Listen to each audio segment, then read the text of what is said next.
কি আমি inter second ইয়ারে পড়ি, এখনও কেউ নাই। ইচ্ছা আছে মানে ডাক্তার হওয়ার ইচ্ছা আছে বড় হয়ে। কেউ আমার পিছিয়ে লাইন ধরবে, দেন আমি তাকে চুজ করব। আমি এমনি এমনি কারো কাছে যাচ্ছি না। ঠিক আছে, ধন্যবাদ।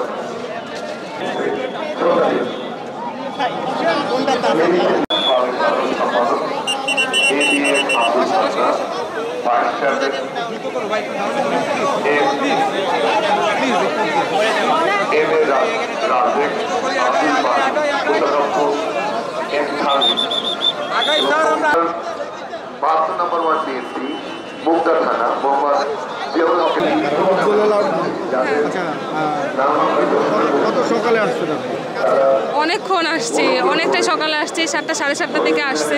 তাও একটু দেরি হয়ে গেছে, আরও সকালবেলা আসি অন্য সময়, তো আজকে একটু দেরি হয়ে গেছে। অনেকক্ষণ ধরে এখানে আছি, আর কিছুক্ষণ পরে চলে যাবো। কেমন লাগছে প্রতি বছরের তুলনায় এই বছরটা কেমন লাগছে? হ্যাঁ, এবছর একটু তো অন্য আমেজ থাকবেই, একটু অন্য আমেজ আছে। আর আসতে সুবিধা হয়েছে। আগে একটু ভিড় হইতো, চাপাচাপি হইতো, ভালো আছে। এবার আসতে সুবিধা হয়েছে। আগে ছোটোবেলায় আব্বুর ঘাড়ে চড়ে আসতাম, তো এবার এখন হেঁটে হেঁটে আব্বুর সাথে আব্বুর হাত ধরে আসি। প্রতি বছর আসি, আর প্রতি বছর আসি। সম্মান সবসময় জানানো উচিত, তাই এবছরে সম্মান জানানোর জন্য এখানে এসেছি। ফুল দেওয়া হলো? ফুল দেওয়া হয় নাই এখনো, ফুল হাতেই ধরে আছি, ফুল দেইনি এখনো, দেবো, দিয়ে সাথে সাথে চলে যাবো। অনেকটাই গরম আছে, বলতে গেলে এই বসন্তকাল পড়ে গেছে, অনেকটাই গরমে একটু অবস্থা খারাপ, তো এই জন্য দিব, ফুলটা দিয়ে চলে যাবো। শহীদ মিনারেই দেওয়া হবে না?